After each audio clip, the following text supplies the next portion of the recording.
So, what are your views on intermittent fasting? So, intermittent fasting is very good for men, not good for women. It is everywhere you will have plenty of research saying everyone should try intermittent fasting, but for women, it's not a good thing because it really spikes your cortisol levels. And when your cortisol spikes, all the other hormones that we have, LH, FSH, progesterone, they all take a hit, and then you wind up with hormonal imbalance. मुझे किसी ने ये video भेजी और कहा जी इस video के ऊपर ज़रा क्लैरिफिकेशन दे दें। ये वीडियो क्लैरिफिकेशन की नहीं, इसको करेक्शन की ज़रूरत है।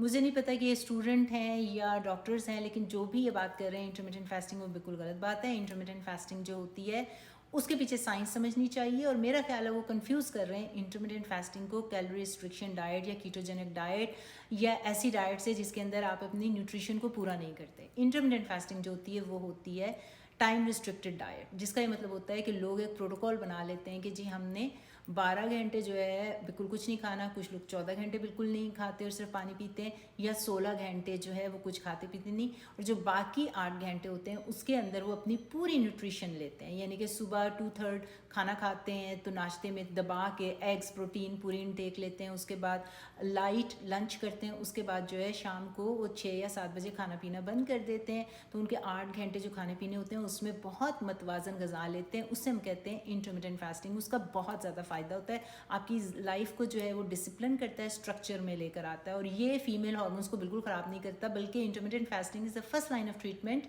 PCOS, पेरीमेनोपॉज, मेनोपॉज, एंडोमेट्रियोसिस, तमाम जितने भी हार्मोनल इम्बैलेंस हो रहे होते हैं ख़वातीन को कहते हैं कि आप इंटरमिटेंट फास्टिंग शुरू कर दें। ये 2022 की स्टडी है effect of intermittent fasting on reproductive hormone levels in females and males, a review of human trial.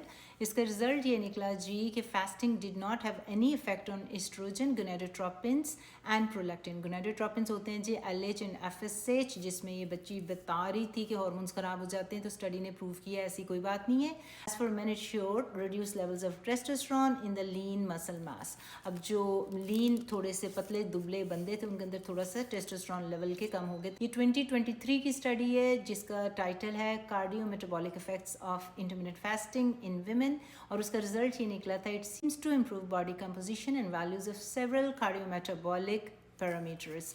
इसका मतलब है जी कि इंटरमिटेंट फास्टिंग जो है हार्ट और मेटाबॉलिज्म के लिए ख़वातीन में बहुत बेहतरीन है।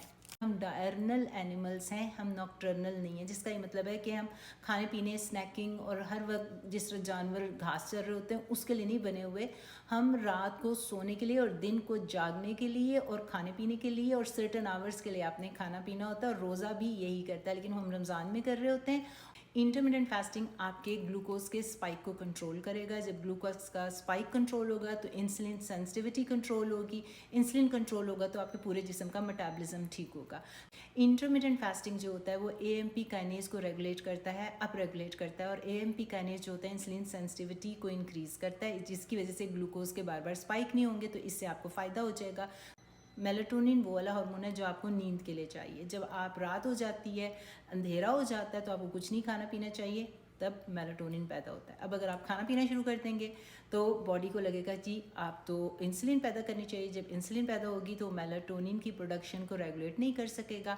इसके अलावा जो मेलाटोनिन होता है ओवरी के ऊपर भी उसके रिसेप्टर्स प्रेजेंट होते हैं, और जब मेलाटोनिन के अंदर कमी होगी तो उसकी वजह से माहवारी भी ख़राब होगी और आप इनफर्टिलिटी इश्यूज़ भी हो सकते हैं। इसकी वजह से मेलाटोनिन प्रोडक्शन ख़राब होगी तो आपका रात की नींद की डिस्टर्बेंस भी हो जाएगी। इंटरमिटेंट फास्टिंग आपको सर्टेन आवर्स के बाद रात को बिल्कुल नहीं खाना चाहिए, क्योंकि कॉर्टिसोल लंबे अरसे के लिए हो तो क्रॉनिक स्ट्रेस में जिस तरह होता है तो आपका पूरा मेटाबॉलिज्म भी ख़राब होता है, और एलिवेटेड लेवल ऑफ कॉर्टिसोल जो होते हैं वो इंसुलिन रेजिस्टेंस भी क्रिएट करता है। It's all about insulin.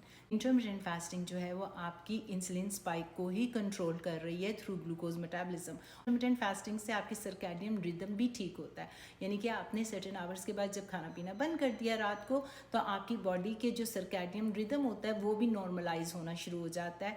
और सर्कैडियन रिदम क्यों ज़रूरी है कि रात को आप सोएं, आप दिन को आप काम करें, क्योंकि जो आपका गट फ्लोरा होता है, जो गट होता है उसके अंदर एंड्रोबोलोम और एस्ट्रोबोलोम आपकी आंतों की हेल्थ को कंट्रोल कर रहे होते हैं, वहाँ की लाइनिंग को कंट्रोल कर रहे होते हैं, वहाँ का जितना भी एंड्रोजेंस और एस्ट्रोजेंस के मेटाबॉलिज्म होता है उसको कंट्रोल कर रहे होते हैं। इसी तरह क्लिनिकल रिसर्च ने दिखाया है कि अगर आप 24 घंटे स्टारवेशन करें, सिर्फ पानी के ऊपर रहें, तो आपके जो आंतों के स्टेम सेल्स होते हैं वो पैदा होना शुरू हो जाते हैं। और अगर आप 3 दिन की प्रोलॉन्ग्ड फास्टिंग करें तो आपके बाकी जिस्म के अंदर जो होते हैं स्टेम सेल्स पैदा होने शुरू हो जाते हैं। स्टेम सेल्स वो वाले सेल्स होते हैं जो रिपेयर और रिजुविनेट करते हैं डीएनए डैमेज की ऑटोफेजी, यानी कि बुरे सेल्स ख़त्म होना शुरू हो जाते हैं, नए सेल्स बनना शुरू हो जाते हैं, जिससे प्रोलॉन्ग्ड फास्टिंग होते हैं 3 दिन, कुछ लोग तो 5 दिन भी कहते हैं। ये हर बंदे के बस का काम नहीं है, क्योंकि अगर आपको कोई मेटाबॉलिक डिसऑर्डर है, इंसुलिन आपको, अगर आपको डायबिटीज़ है, हार्ट डिजीज़ है, तो ऐसा कोई भी बंदा चैम्पियन ना बने कि जाके प्रोलॉन्ग्ड फास्टिंग शुरू कर दे। लेकिन जो इंटरमिटेंट फास्टिंग है वो हर इंसान को कर लेनी चाहिए, अगर वो हेल्दी है तो उसको मज़ीद फ़ायदा होगा।